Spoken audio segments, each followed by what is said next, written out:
Intravenous catheter placement is a daily procedure for veterinarians and for veterinary technicians.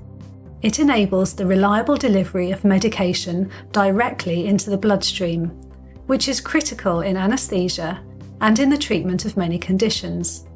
This video provides a practical guide to the placement and management of peripheral venous catheters in dogs. Catheterizing veins consistently in patients of all sizes and in differing conditions requires true skill.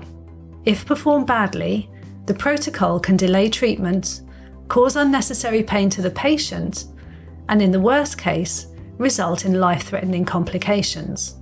Whilst it is a routine and commonly performed procedure, it is also invasive and as such carries risks of infection and compromise to welfare.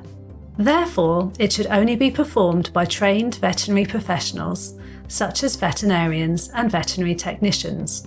Once mastered, the procedure is quick and simple. The ease with which a vein can be catheterized will be influenced by many factors, including body weight, breed, and general condition of the patient. Those with low blood pressure or systemic illness will be considerably more difficult to catheterize. Here we are talking about peripheral venous catheters, not to be confused with arterial lines or central venous catheters. A peripheral catheter provides access to a peripheral vein, as compared to central catheters, which are typically placed in the jugular vein for intensive care and monitoring, and require more advanced equipment to place and maintain. Arterial lines are placed in a peripheral artery and are used to closely monitor patients' blood pressure. The most commonly used type of peripheral catheters are over-the-needle catheters. These consist of a needle, also called a stylet, that inserts into a blunt-ended silicone tube. During placement, the needle is removed, leaving the patent tube within the vein through which the medications can be administered.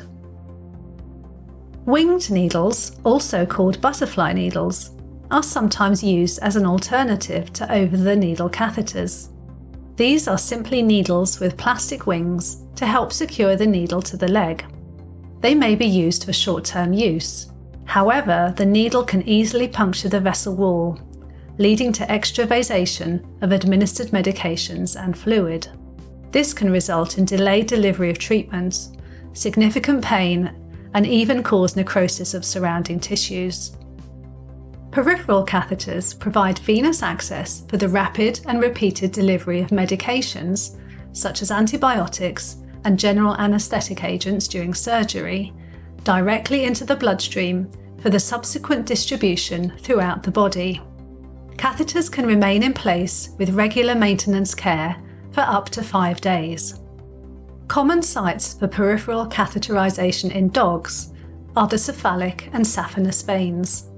The catheter is always placed in the direction of blood flow, so towards the patient's body. The cephalic vein is more commonly used for catheterization than the saphenous, due to it being easier to access and less mobile under the skin, and therefore easier to catheterize. Gather all the equipment you need before starting so that you have everything to hand. Catheters are often placed in the prep area where there are other procedures being undertaken, such as the urinary bladder expression and shaving and cleaning of the surgical site. Use a clean tray to keep all your IV catheter equipment together to minimize contamination from the environment and to avoid dropping equipment on the floor. Things you will need are a catheter and spares, micropore or elastoplast tape, chlorhexidine and alcohol swabs, clippers or shaving blade, and a tourniquet if you are using one. IV catheterization is an invasive procedure and breaks the protective barrier of the skin. Bacteria on the surface of the skin can enter the small incision, risking cellulitis. Aseptic preparation of the site is therefore essential. Before starting the procedure, thoroughly wash your hands or put on clean gloves. Shave an area of the dorsal antebrachium large enough to palpate and visualize the vein, ensuring that your injection site and the hub of the catheter will remain in the shaved area. Next, perform a brief skin scrub with chlorhexidine or iodine, followed by a final wipe with alcohol.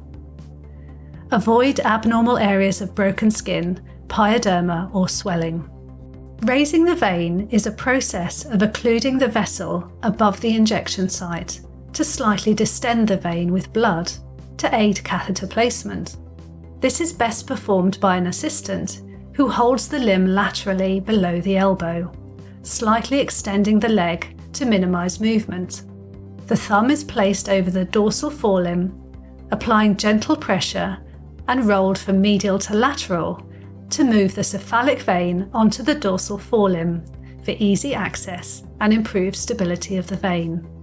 If an assistant is not available, a temporary ligature can be placed using bandage or similar material.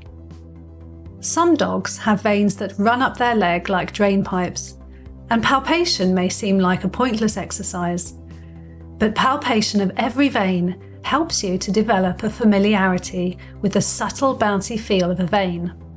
In collapsed, small or overweight dogs, or breeds with thick skin or short legs, you will not be able to see the vein, and so palpation will be your only guide to its position. Palpation of every vein you catheterize will help you develop this skill so that it is second nature when it comes to catheterizing veins that you cannot see. Once you have palpated the vein, visualize its path up the leg in your mind's eye. Your needle will need to follow this path to place the catheter within it. If you are unsuccessful on the first attempt, you can make another attempt in the vein more proximately, but not more distally. So it is often better to start distally, thereby leaving room to have another attempt proximally. Inform your assistant that you are about to start, so that they can be prepared for any reaction from the dog and minimize movement of the limb. Place your free hand under the dog's leg with your thumb alongside the vein to stabilize it. You can use this hand to gently grip from beneath the limb to make the skin slightly taut, which can aid the catheter needle as it moves through the skin. It'll also stabilize the vein, making it less likely to move around. However, be careful not to apply so much pressure that the vein collapses. Before entering the vein, your needle must first penetrate the skin, subcutaneous tissues, and vessel wall. The skin is the toughest layer and requires slightly more force to push the needle through than the other layers. A sharp needle is essential to retaining control, and needles quickly become blunt on repeated attempts.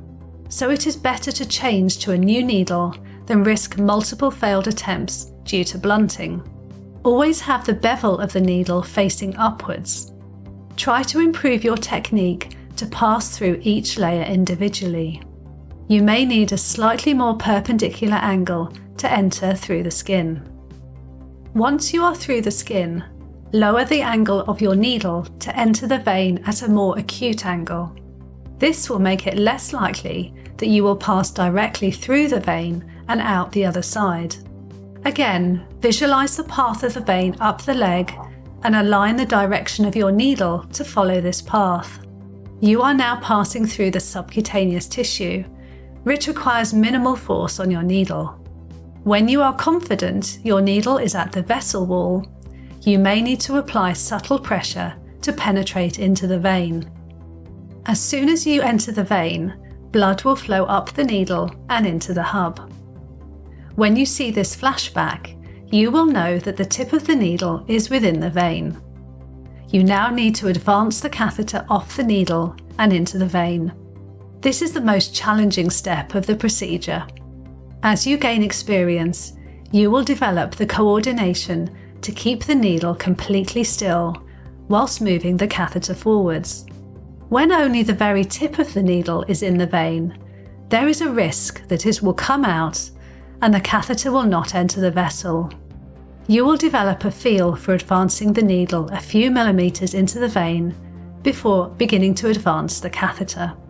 Some people advance the catheter and hold the needle stable with the same hand. whilst others hold the needle stable with one hand whilst advancing the catheter with the other. Develop an approach that works for you. The vein will blow if the needle punctures the vessel wall and is removed, allowing blood to leak out into the subcutaneous tissues. Once the vein has blown, it is not possible to place the catheter. It should be immediately removed and pressure applied to the site. A cotton swab can be applied with tape to sustain pressure for a few minutes. Catheterization can then be attempted in the same vein higher up the leg, or on a different vein. Common challenges include the needle coming out of the vein after the flashback is seen. This often occurs if the needle is not kept still at the stage of threading the catheter. Another common mistake is continuing to advance the needle once the flashback is seen, which can result in coming out the other side of the vessel. When you reposition the needle, the vein will then blow. Once the catheter has been advanced so that the hub is situated close to the skin and the silicone tubing cannot be seen, ask your assistant to readjust their grip by moving to just above your site of entry. This will prevent backflow of blood as you remove the stylet. As it is removed, you should see the slow flow of blood back through the catheter, indicating it is in the vein. Insert the bung into the catheter to prevent spillage. Your assistant can now release the pressure on the vein. At this stage, the catheter can be easily dislodged if the patient moves, so you need to secure it as quickly as possible. Wipe up any blood spillages and tape the catheter to the leg with porous micropore or elastoplast tape. Place one piece of tape under the catheter hub, around the limb, and then over the hub. Be careful not to apply tape too tightly, as this can be uncomfortable and interrupt normal blood flow to the lower limb. You should flush the catheter to check that it is patent and in the vein before administering medications or fluids. To flush, apply pressure above the catheter site to occlude the tip and prevent backflow of blood. Then remove the bung and attach a syringe of 1 ml normal saline or heparinized normal saline. Release your pressure on the vein. Now gently palpate the distal vein and observe the area whilst delivering the fluid. You should feel the vein distend slightly as the fluid enters the vessel. You should not see subcutaneous swelling at the catheter site. If you are uncertain, repeat the procedure. Subcutaneous swelling indicates that the catheter is not in the vein, and you must remove the catheter and place a new one at a different site. Once you are confident the catheter is intravascular, you can connect the fluid line and administer treatments. Additional tape can be applied to secure the fluid line, and add a bend to prevent force on the catheter itself should the line be caught. Again, be careful not to use too much tape or wrap too tightly. For catheters used for long-term administration of treatment, the catheter should be flushed every 4 hours to check for patency. Tape should be changed daily, and the catheter sites visualized for signs of swelling, redness, or discomfort, which may indicate signs of inflammation of the vein, known as phlebitis. Where this is observed, the catheter must be removed, and if necessary, a new one placed in a different vein. High-quality silicone peripheral catheters can remain in place for up to 5 days, after which they should be removed due to the higher risk of thrombus formation at the catheter tip. A new catheter can be placed if ongoing treatment is required. To remove the catheter, either unwind the tape or cut the tape parallel to the limb. Take special care not to cut close to the catheter hub, as detachment of the tubing within the vein can occur if the catheter has withdrawn slightly and the silicone catheter tubing is mistakenly cut. Potentially, this could have grave consequences for the patient. In summary, ensure you always palpate veins when you place a catheter, so you can give yourself the best chance of a correct placement first time. Follow this guide, and with practice, you will be able to place catheters successfully, even in the most challenging of patients. If you are interested to get hands-on experience in all aspects of surgical best practice, then check out our training opportunities available at the WVS International Training Centres by clicking the link below.